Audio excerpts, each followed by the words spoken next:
Welcome, everyone.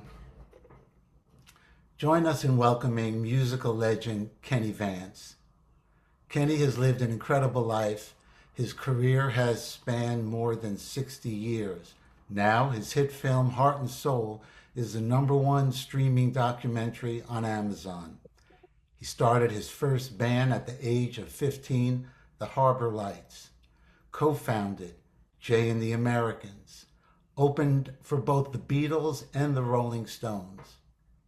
He wrote and directed scores and soundtracks for films like Animal House, The Warriors, Eddie and the Cruisers, triple platinum album. He became musical director for Saturday Night Live. He was in 4 Woody Allen films and started his acting career. In the 1990s, his career went full circle when he founded the Planetones and toured the country, reintroducing the world to the beautiful sounds of doo-wop. Welcome, everyone, and welcome, Kenny, and also a quick intro. Dave Ditto Tawil, another Brooklyn legend, is my co-host. Welcome, everyone. Ken, got a question. When did you know that this was going to be the rest of your life? What moment of time was that? When did it begin? The music. Oh, that's when you're a musician, you always think that the last job that you had was basically it. There's a certain mentality that musicians have, so you never really let up. I can't say that I knew it for even through Jay and the Americans, which lasted till 1973 for me. I never realized it. And I never realized like this is it. I was always thinking, well, when am I going to get a real job? But something always came up where I didn't really have to do that. I did a commercial. I did a Pepsi commercial, and I made enough money to pay the rent and to keep going. And then other things happened. And after Jay and the Americans, I wound up in the film business and was very lucky with that. And then so it just kept going. And then here it is so many years later. And I realized, well, I never did really have to get a day job. So tell us about Erasmus Hall High School when you went back to that yard and started singing. Tell us about the Brill Building with your mom and how your dad felt about you moving into this world of music. Okay, let's see. When I did go to Erasmus High School, we found there was an arch there that had the most incredible echo. It's right on Flatbush Avenue, and guys in those days in the 50s were in the late 50s were either on a sports team in a gang, and there were other guys who were imitating songs that they heard on the Alan Freed show. And those groups would go into the arch because it had just the most incredible sound. And I remembered that all these years. And then about 10 years ago, when we were starting to work on the film, one of the days was spent outside of Erasmus High School. I went there with a couple of the Planetones, and we started to sing and reminisce inside of the arch there. And it was a special moment because it actually, sometimes you go back to places that you remember as a kid and they don't have the same impact that you thought they would have. But this did. It had the same impact that I remembered when I was a kid singing there.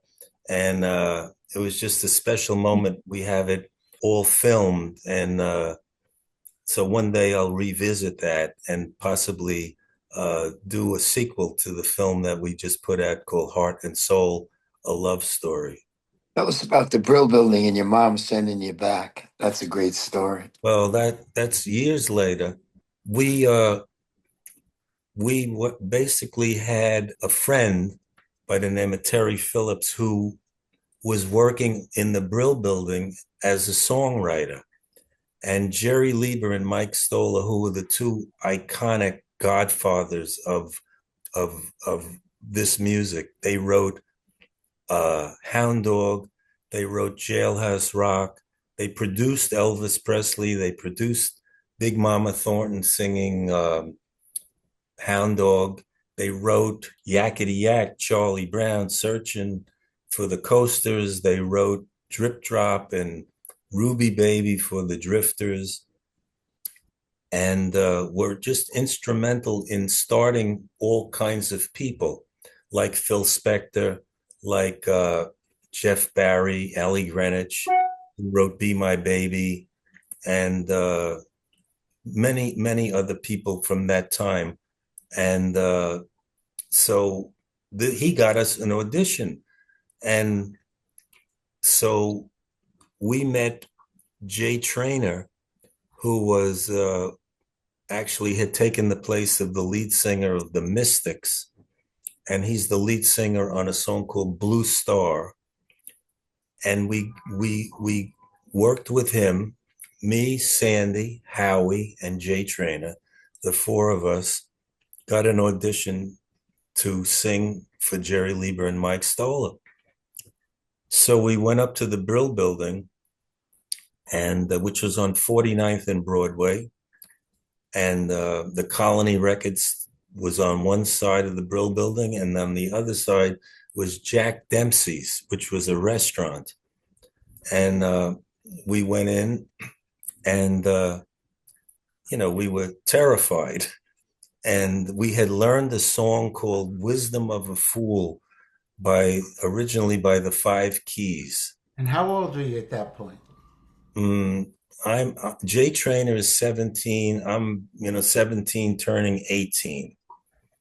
And we go up there and we sing a cappella for them. We go into the office and there they are.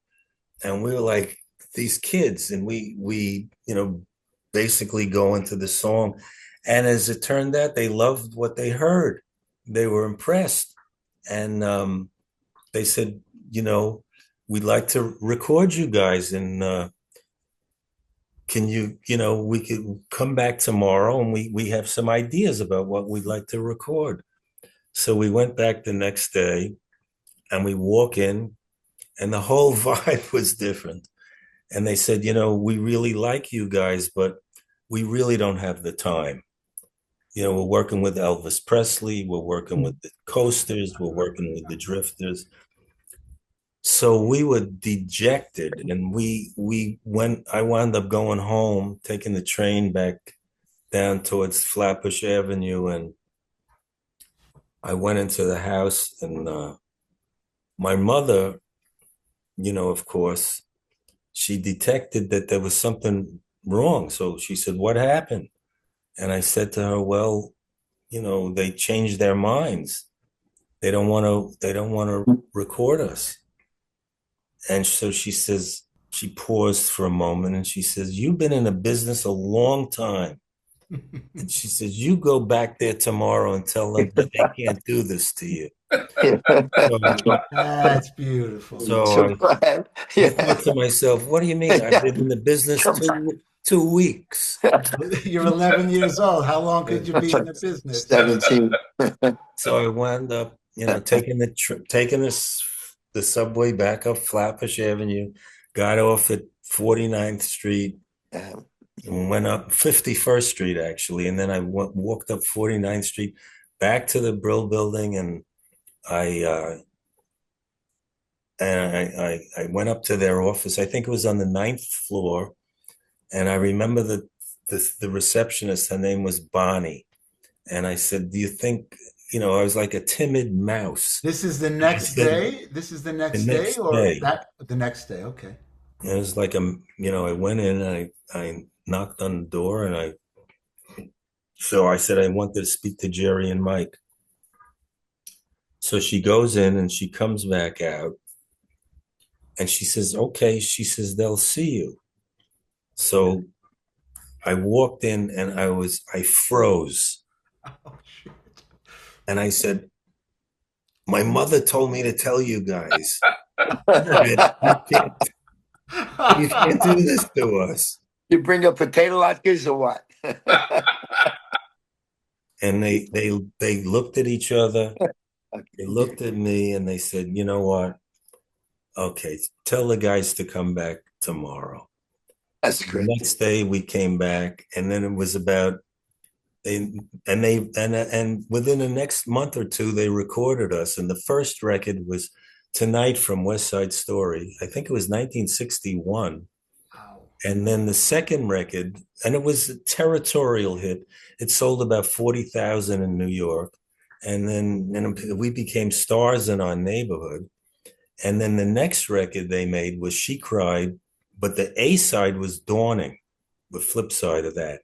And they put the Dawning out, and it really it was being played, but it didn't catch on. And then slowly, She Cried. It took months and months and months, but it wound up becoming a number 5 record in the United States. And I remember taking the train from actually took the subway from Brighton Beach, the L over there, the elevated subway, and right by the Belt Parkway, and went into the city, and we went to Penn Station, and we went down to Philadelphia, and we sang She Cried on the Dick Clark's American Bandstand, and man, that was it. And this It was is one this of is those experiences that many years later you just have you have a big smile on your face because you can't ever forget something like that. and this is how long after your mom stuck up for you?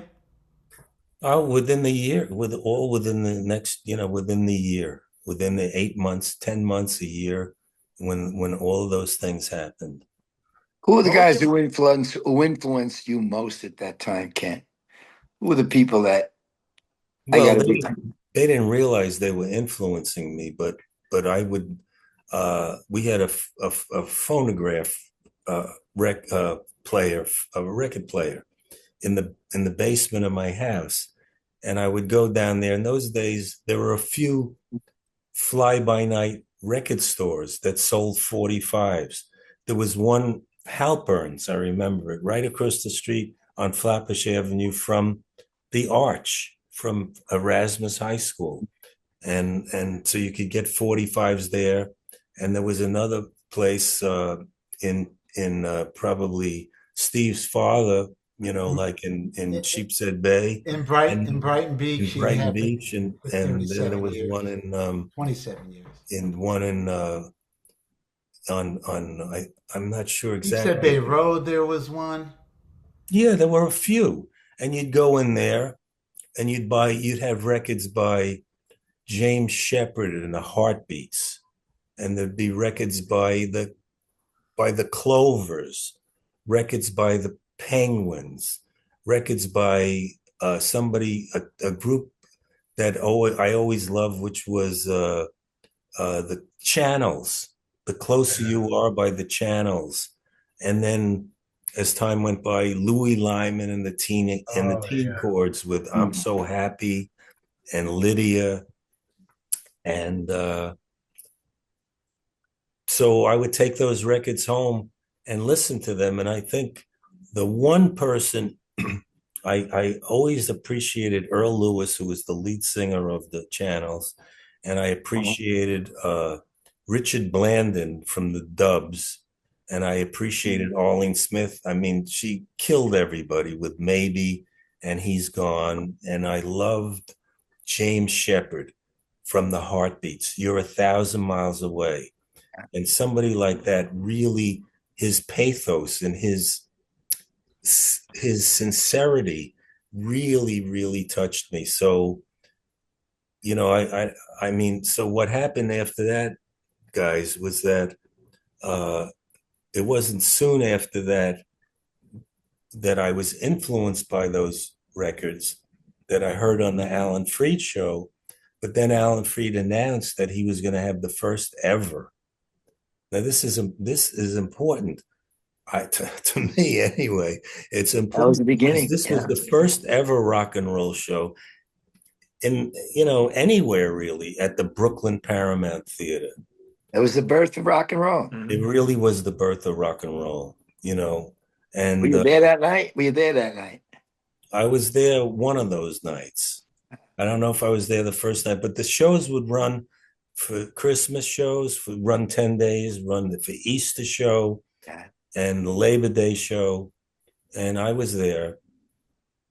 And when I saw those groups live on the stage, I mean, that was incredible. There's a book, it's called The Song of Brooklyn, and it's by Mark Elliott. And he actually interviewed a lot of the people that were on that show. And he interviewed in that book, I know Ditto is in that book, and also Little Anthony and the Imperials.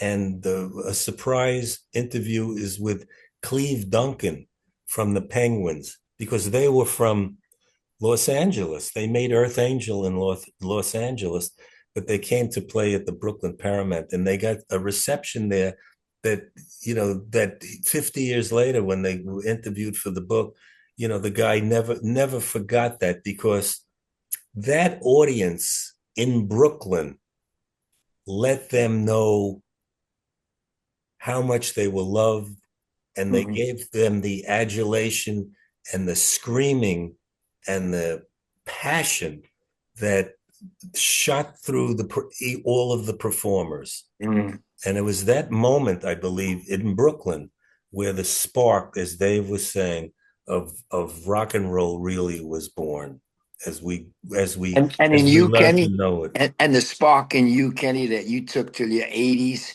Tell me about that burn that I watched for all these years, man. Well, I realized at an early age that, I could, you either had it or you didn't have it. I just had the vibe of what that was.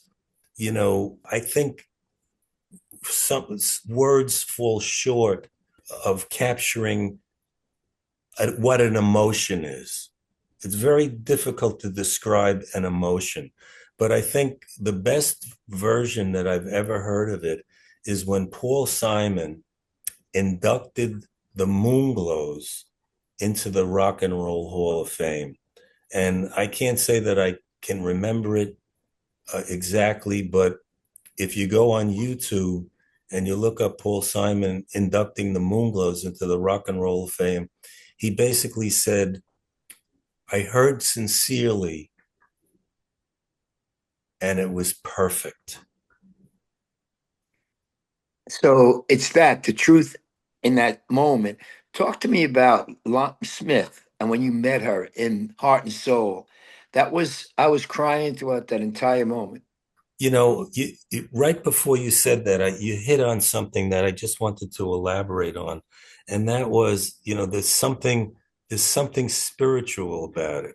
I Mhm. grew up, I never, heard the word spirituality or sensuality. I didn't know what those words meant, but when we wound up hearing this music, there was something about it that transported you to another place. And I remember when I first started to work with my group, and we would go down in the subway and we didn't even know what harmony was, but we would hit it. And if everybody was on a different note and you'd hit that triad, it was an immediate eye contact with everybody. It transcended the moment. We were flying, and you made eye contact, and then soon after that, we took 8x10s, and we were in show business.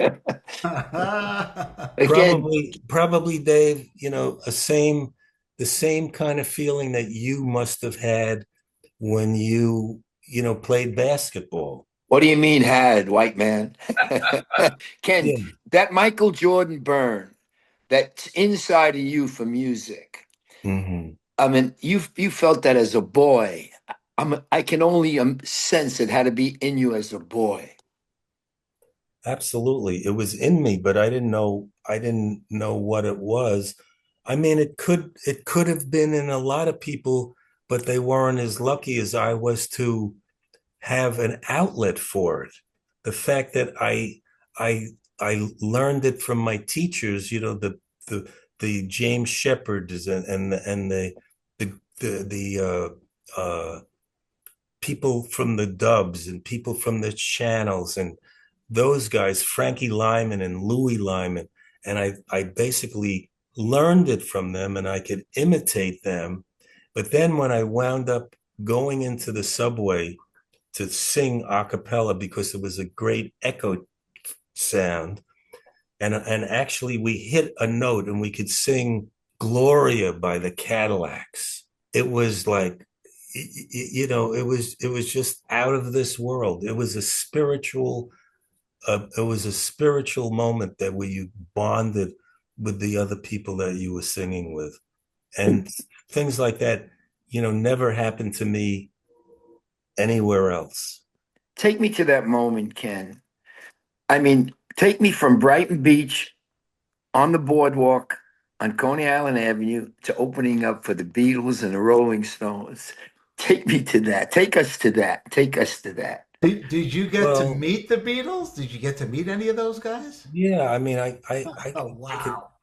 So we got a call to go. Well, the Beatles were first, and I think it was in February of 1964, and it was right after the Beatles were on the Ed Sullivan Show, and Okay. so we got, and so we took a train down to Washington D.C. It was on a Tuesday night, the Tuesday after Sunday, after they played on Ed Sullivan, and we got there, and all of a sudden you see these four guys, and there's about 100 reporters, and they're sitting behind the dais, and they're answering the questions, and I didn't really have any idea, what they were, pretty much, because they basically were copying songs by Buddy Holly or the Everly Brothers or Chuck Berry or Little Richard. And, that's pretty much what they were doing. But anyway, after that press conference, we just sort of stood there because in our world of rock and roll, the mainstream media wasn't there, and it wasn't there until the British invasion, and then all of a sudden it became kind of hip, to be that way. But Chuck Berry was never in the newspaper. Little Richard and these guys and Fats Domino, only us kids knew who they were. They Was never that were the in, they was never were that in your parents' newspaper. was that the very beginning of the British invasion? Yeah, the Beatles were the very beginning We're of the it, first group. 1964. And then the Hollies and Jerry and the Pacemakers, and then later on the Who and Led Zeppelin, and Dave Clark Five, I love them. yeah, the Dave That's Clark right. Five. So the Beatles came over to us, and they were just guys like us. They had gray suits, no lapels, white shirt, and a tie. They had Nehru Yeah. jackets, and they were basically, they didn't know what was happening. None They of were us kids. did. We were just They were kids. kids, that had a hit record, and they were cool. They were totally cool. So we played, and there were a couple of other groups, and then all of a sudden, I was standing with Murray the K, who was Wow. the MC, and all of a sudden the Beatles like made a an appearance at the top of the stadium. It was a hockey stadium. Maybe it had 20,000 people, and everybody saw the Beatles, and they started screaming, and they were surrounded by maybe 20 or 30 policemen, and they walked them down to the stage. They got on the stage, Yeah. and they had these little amplifiers that you have at a Holiday Inn. I mean, I don't think people were prepared, for what was going to happen. And the place started screaming. And every time they shook their heads, the people went crazier. It wasn't about the music. It was just about seeing them, and the place, exploded. And I was standing there with Murray the K and just, watching this. And the next day we took a train back to Penn Station with the Beatles. Get out of here. So we're on the same car with them.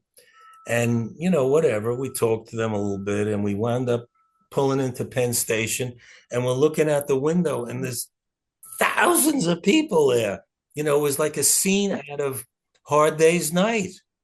And so we're right by the door, the front of the door, and the door opens up, and they're like sardines out there, and they look in and they said, "Oh, it's only Jay and the Americans." And they parted, and we walked through, and I took I wound up Church Avenue and Coney Island Avenue. At the time, I was married, and I took a cab back, and I wound up going into my apartment. I had a 2-room apartment, and I sat there, and I thought, what just happened? It was like, it was like all of a sudden, that was the moment where they changed the world, really. It was at that moment. Hair changed, fashions changed, everything. So about 6 or 8 months later, Murray the K is running a show at the Carnegie Hall in Manhattan. And he asked us to, be on the show with the Beatles. With the Rolling Stones. There was going to be 2 shows. And we go on at the front of the show. We got these alpaca sweaters and these Dickies, with turtlenecks. And How old are you? I saw the video. Are you 25 yet? Almost. I end up, doing these steps and whatever, doing Only in America, Come a Little Bit Closer, Caramia. Can we hear one of those songs now, Ken? Caramia, which one we got? Steve? Come a Little Bit Closer. That's one of my favorites. Any of Let's them. do it.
we basically, I guess maybe the people that were watching the Rolling Stones thought that, it was, you know, we were from another place at that point, because even though it was great, it was a particular type of music.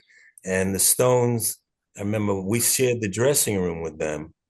And I remember watching them, the Bill Wyman, the bass player, he was basically leaning up against the wall chewing gum.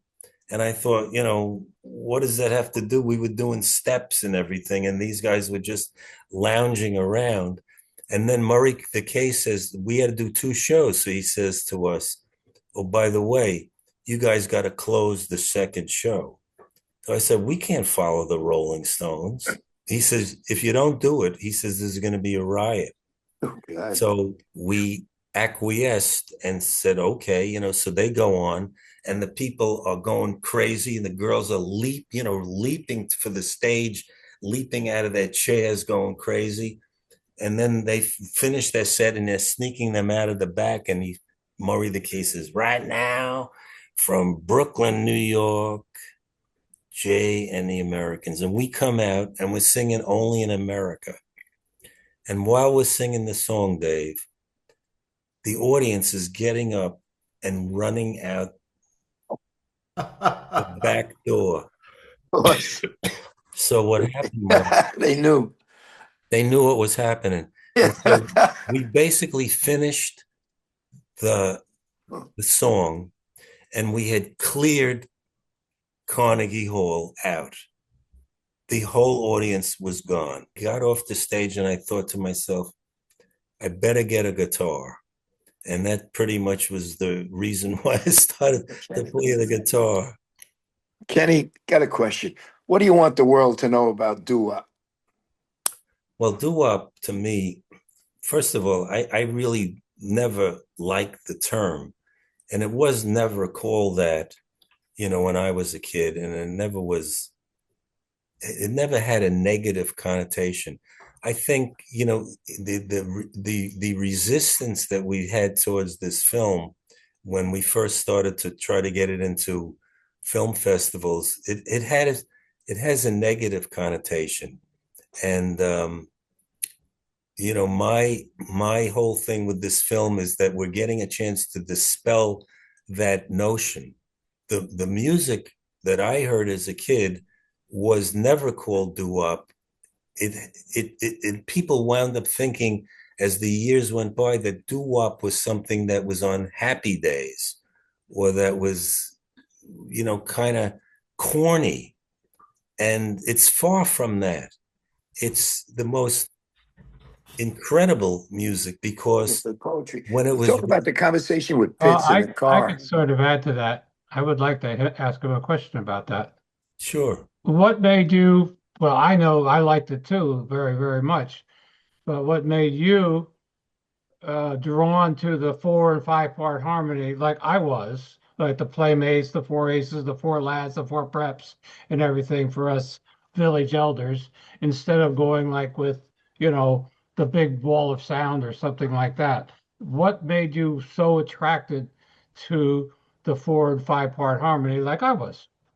Well, it was first of all, I think that the wall of sound wasn't until the middle '60s, when Phil Spector started to make Right. those records with the Right. Ronettes and the Righteous Brothers and Darlene Love and the Blossoms and the Crystals and stuff like that. The music that I'm really referring to was music from the early 1950s. It was like 54. There were groups like the Dominoes and the Clovers and Sonny Till and the Orioles. Right. Right. And when in those days, coming out of the 40s into the early 50s, most of that music were older Black adults making music for a Black adult audience. But And not the four lads and the four aces and the four preps. You no, know, but they I were never really cared so much for them. I mean, I didn't, I liked them, but I wasn't really. They didn't inform you. They weren't the ones They didn't who influence you. they No. didn't really influence me. But what Okay. happened was, Ken, when you and Pitt were but in wait, that Dave, car, Dave, I'm one sorry. What? second. So basically, what happened was around that time, in an interview with some people that were in the know about the early days of rock and roll, like James Shepard and Eugene Pitt and Herb Cox and people like that from the Cleftones, they basically said that they, as 13 and 14-year-olds, wanted to write songs and also make a record. So they would listen to those stations. And those stations, when they had a hit, would sell, a huge hit would sell 40,000 records. But when these kids started to write songs like Why Do Fools Fall in Love and Maybe and Little Girl of Mine, two things happened.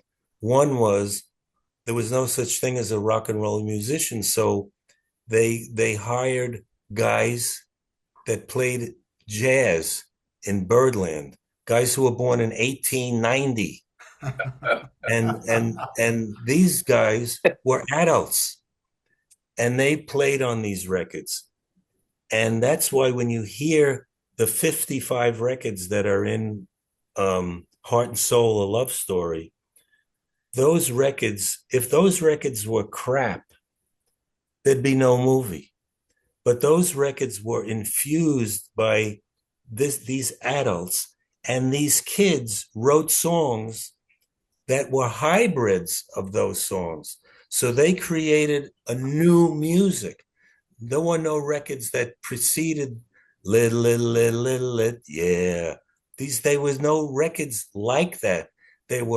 And they created this teenage sounds that were a hybrid of that. And those records were the records that all of a sudden sold 1 million copies. Mm-hmm.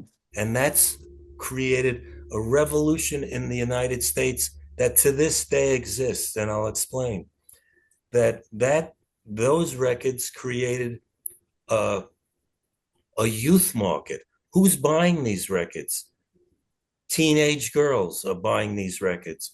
And so all of a sudden, the movie companies started to make movies for kids. The cosmetic companies started to make cosmetics for kids. The clothing companies started to make clothing for young kids. And to this day, that demographic is the demographic that all of these areas of commerce pander to. They are selling it to a youth market, and that exists to this day. But records like Why Do Fools Fall in Love and G by the Crows and Little Girl of Mine by the Cleftones and the Dubs and Arlene Smith, those are the records that are really responsible for starting that movement. It's very interesting. So people started innovating with the sounds of these older gentlemen from the South. And I remember in a bio with Elvis that he, as a kid, he on a scratchy transistor radio, he heard the sounds, and that's how he got introduced to. Exactly, because Elvis grew up in Tupelo, so the main big city where Sun Records was, which had Johnny Cash and Elvis Presley and Roy Orbison and Jerry Lee Lewis. He went to Beale Street in Memphis, and on Beale Street were people like I don't know exactly, but that's where he heard rhythm and blues, and that's where he heard those. He heard Big Mama Thornton singing, and that's where that music comes from. And Elvis was like one of the first white performers, but he was for real. It wasn't like he was faking it. I mean, that music was in his blood, and those records that he made for Sun Records were the beginning of a whole other movement of artists. I'm pretty much talking about the urban centers in the Northeast which produced this music that ultimately became known as doo-wop. Very interesting. Now, I have a question about the movie. It was great. I was at the premiere in the Museum of City in New York. That was great. And Ditto mentioned that, unfortunately, after the storm, Hurricane Sandy, you found a box of recordings. Did I get that right? Did that have to Well, do?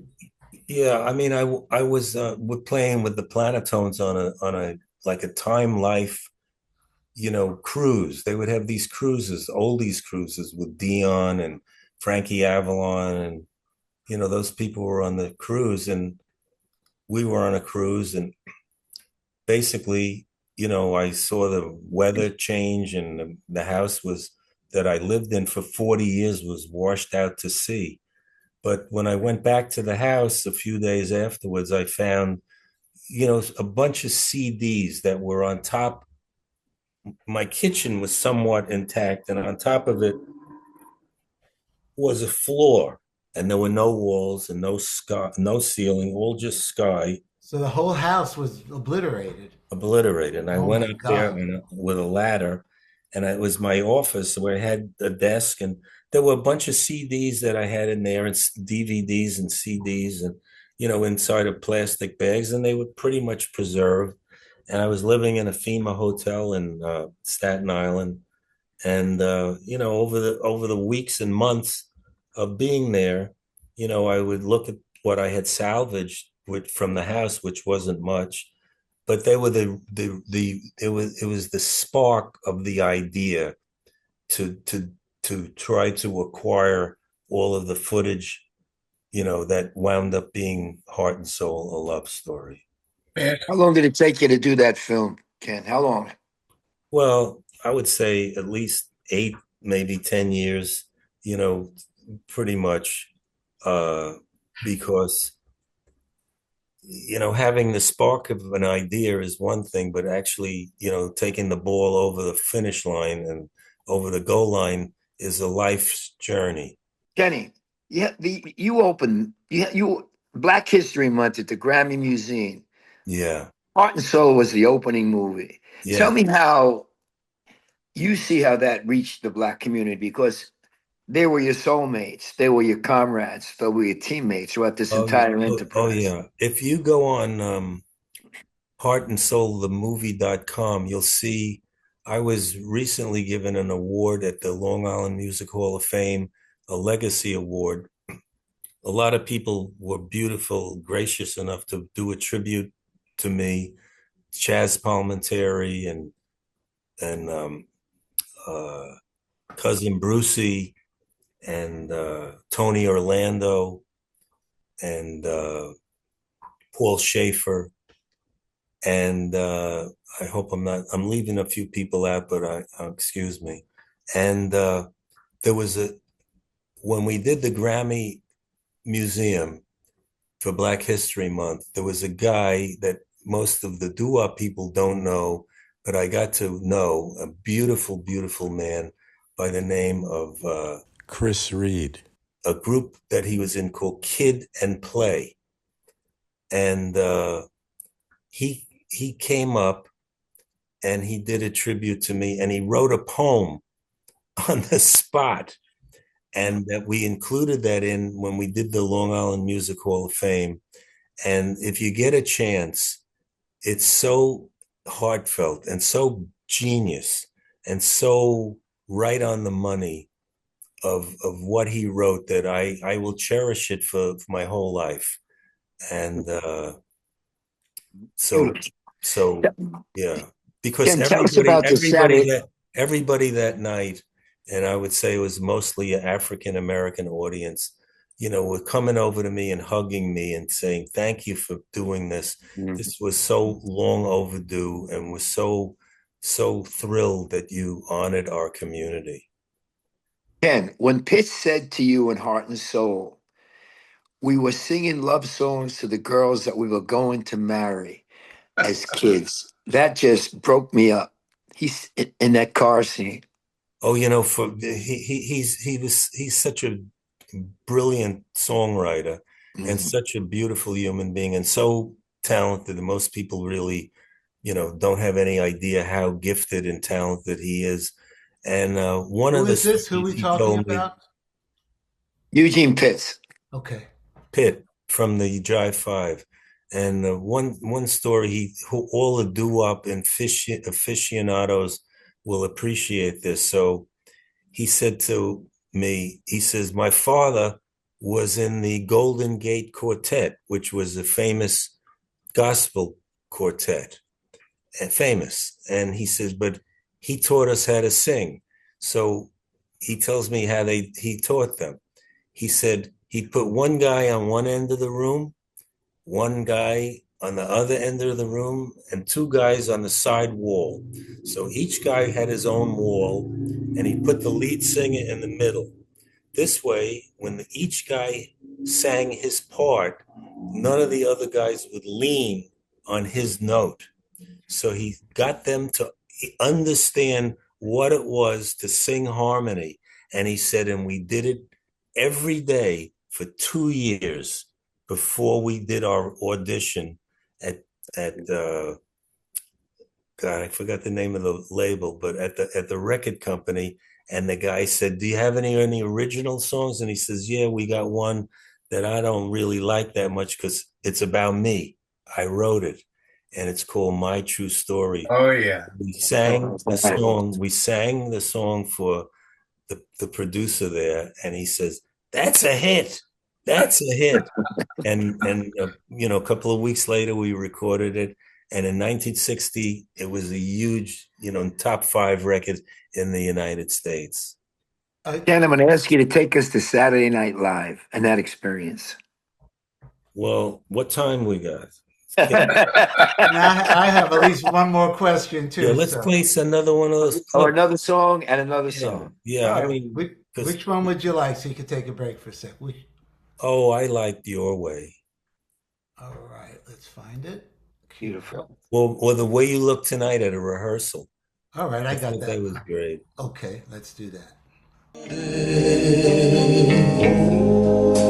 When I'm awfully low and the world is cold, I will feel the glow just thinking of you and the way you look tonight.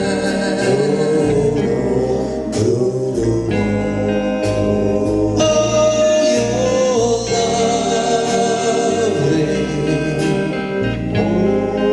with your smile so warm and your cheeks so soft. There is nothing for me but to love you, just the way you look tonight.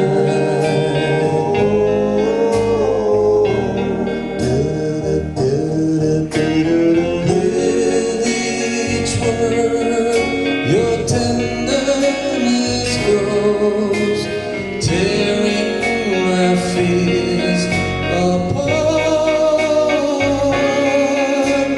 And that laugh that wrinkles your nose touches my foolish heart. You're lovely.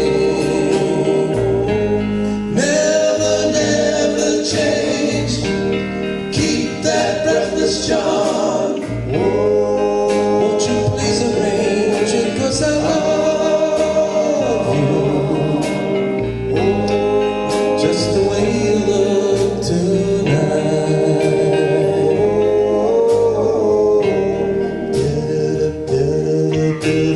With each word, your tenderness grows, tearing my fears apart. And that laugh that wrinkles your nose touches my foolish heart. You're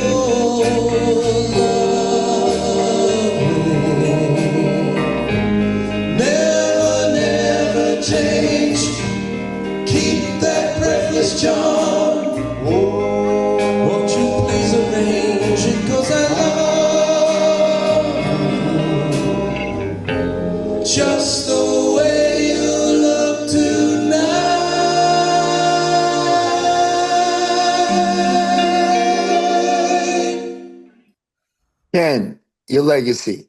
How do you see it? Now, Dave, I don't know. I, I, I have a question, and I'm burning for I this. don't know. You know why I don't know? Because it just keeps going. And I feel so blessed, to have made this film and to get it out in the world now when people can look at it much more objectively, because I think music in this country has gone about as far out and as far as it can go. And when you all of a sudden include this in the whole template of what music history is about, you can focus in on it in an intellectual way and say, oh my God, this stuff there's something so real about it. There's something so sensitive about it. There's So something special so about it. meaningful about it and special that hopefully it will clear up the disinformation that has been spread about this music all along. So is that initiate? What are your thoughts about the current state of music? I don't really pay that much attention to it. I don't really know. So if there was a song you wanted to listen to today, what would it be? Well, I don't know. I like Bruno Mars. I'm a big fan of Bruno Mars. I can listen to him because Talented, very he really talented. does understand where it all came from. He was actually in a doo-wop group that his father ran, I think when he was 4 years old in Hawaii. So he really Streets. does understand this. And I heard from somebody in doing a recent podcast, they said to me that Bruno Mars, uh, he, you know, he sings a song that's 70 years old in his show, which is Please Say You Want Me by the Schoolboys. Yep. God. Please say you want me to. And so, he sings it and they don't know that it's a 70-year-old song.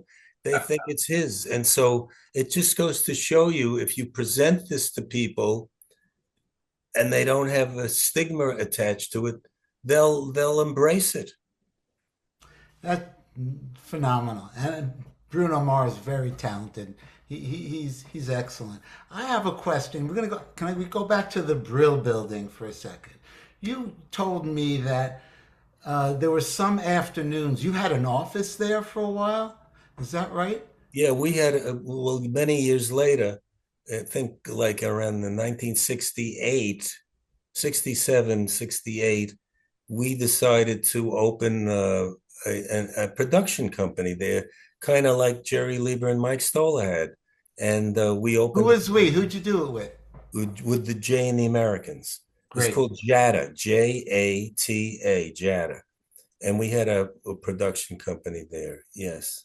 And you said that you used to like schedule an afternoon and there'd be like Carole King pitching songs or Neil Diamond. Tell us about one of those afternoons. That Oh, well, that basically was with Jerry Lieber and Mike Stoller. Once we started to have hits, then every couple of months, when it came time to record another set, another group of records, they would have all of the young songwriters, who were writing in those days, like Neil Sedaka and Neil Diamond and Carole King and Burt Bacharach and Jeff Barry and Ellie Greenwich and you know all of that level of songwriters would come in and we would be sitting around casually and they would and you're play. how old? You're like a little pisher, right? No, no, by now, we had been to France. We were, I see. we had been, in the business now for many years. It was 1966 by then, 19. So we had been doing this for 5 years. And so, we had some sort of educated guesses of what, we should record. And we recorded some of Burt Bacharach's early stuff, and we actually recorded the first hit that Neil Diamond ever had, which was called Sunday and Me. That's amazing. You know, my dad had a record store in Brighton Beach, Brooklyn for 27 years. And Neil Diamond's father had a store right around the corner from my dad's store, across from Mrs. Stahl's, Kanish's. And Neil Diamond's father used to come in every week to see the Billboard charts. And I was 10, 11 years old working there. And, you know, those days we had a Victrola, and my uncle used to cut out the Billboard charts, paste them out every week, put it under the glass, and then people would come and let me hear this one, and we would take requests. And then after a couple of years, I think it was Solitary Man, my brother was working that day, that his father came in, and they were like mazel tovs. And my dad's store was across from Stahl's. Now, what was your favorite? Let's get down to important stuff. What was your favorite knish at Mrs. Stahl's knish? I was always a traditional guy. You know, I always liked the spinach knish. I liked the potato knish, and I liked the God, I forget. They had an onion one. Yeah, something like that. It was an onion. They called it the onion pretzel. It was like the inside of a bialy. Yep. Yeah. But the whole thing, and I used to joke around because I loved it, because you got to taste it twice, because you were burping for the next 2-3 weeks. I would die if I ate it now. But the key was, and here's another key question: they also served lime rickeys and egg creams.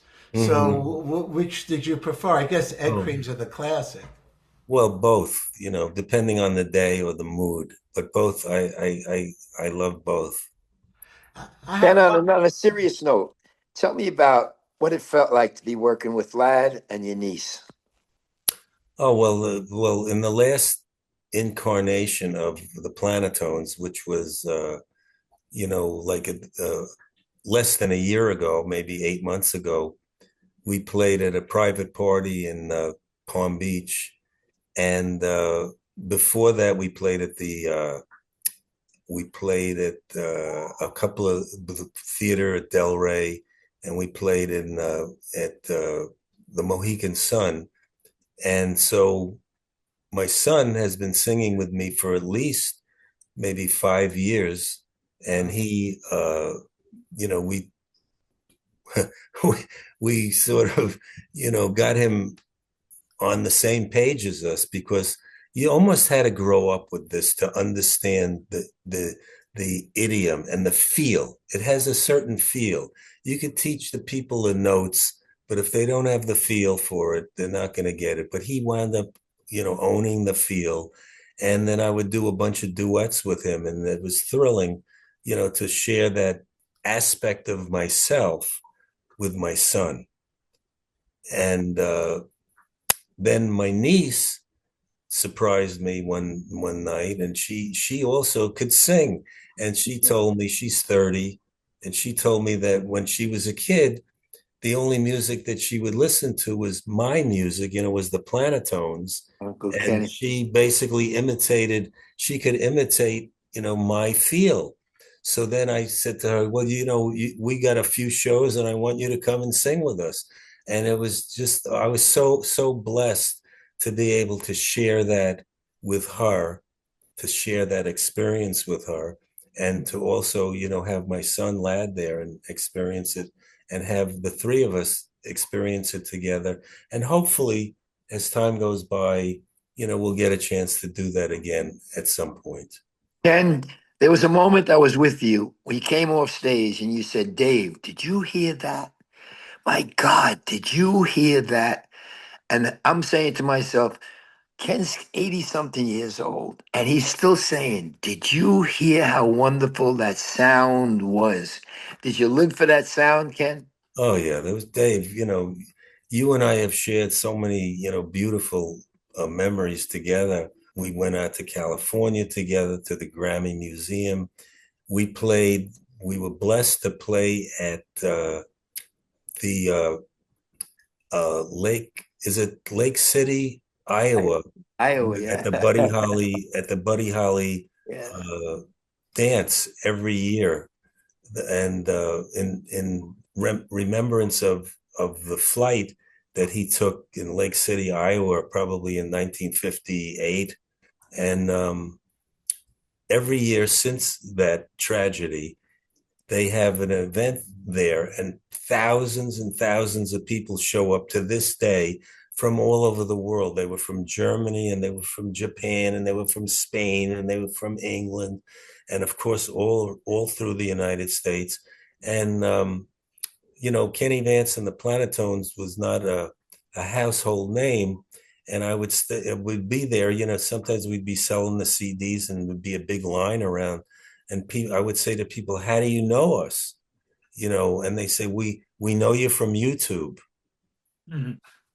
Wow. So that was it. That spread it. They knew us from YouTube. Your references to YouTube every day. Dave, check this on YouTube. But guys, listen, this was great, but we have to do it again sometime. I'm starting to get a little Gotcha. Thank you, hoarse, Ken. Thank you, I'm a little Ken. tired, but it was Thank you, beautiful. Ken. Steve, good luck with the show. I hope that it becomes a big success. Dave, God bless you. You're my man. Love you, Vance. Love you, Vance. Thank you, everybody, for tuning in.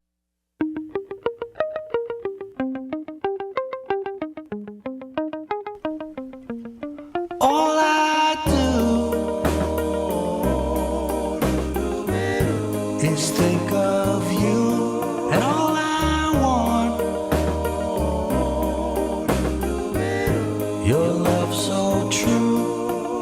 Please say you'll be mine until the end of time. Oh, please love me. All I need, you by my side. Say you'll be my guide. Please say you'll be mine until the end of time. Oh, please love me. I need you so badly. You're everything to me. I love you so madly. Yours I'll always be. Oh, my plan is for you to be my love, my love. Now can't you see? Just say you'll be mine until the end of time. Oh, please love me, love me, love me. Oh, please love me, love me. Oh, please love my love. Oh, please. So Kenny, thanks so much for showing up. And my name, I didn't introduce myself. My name is Steve Stein, and I'm the host of the Brooklyn Stories podcast. And we're doing this podcast. And Kenny, thank you, and Ditto, thank you so much for graciously supporting. Because I wrote a screenplay and a novel, and now we're trying to make a streaming series about my dad's record store and the summer of '69 in Brighton Beach. And so that's why we're doing this. But even more important, that's why we're doing this with Kenny. We're so honored to have you. All right, Kenny, thanks everyone for showing up. And we'll catch you on the flip side. You got it. My pleasure. Thank you for showing up, guys. That was Big brilliant. is in. Big is in. Big as I is in. Absolutely.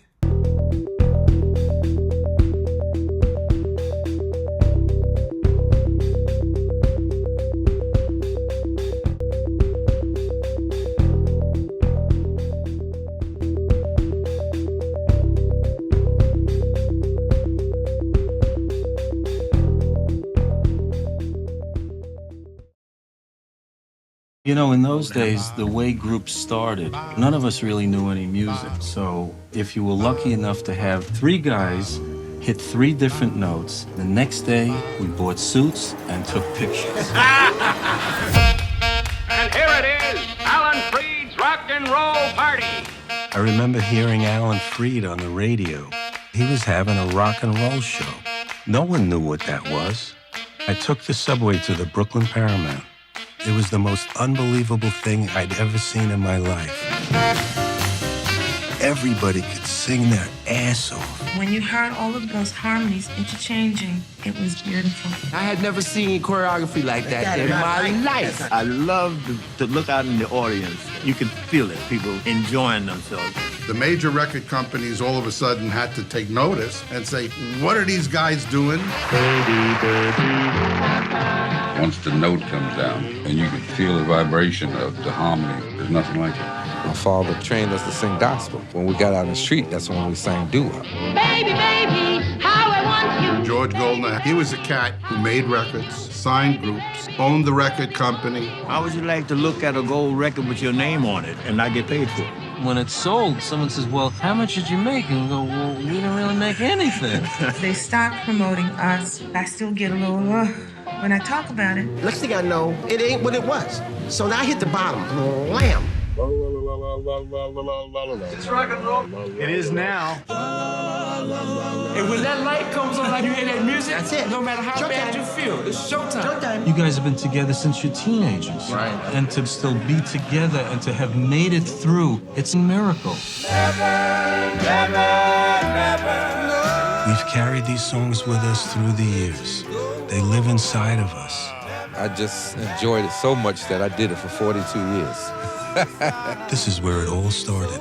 It's the music of the unsung heroes of rock and roll.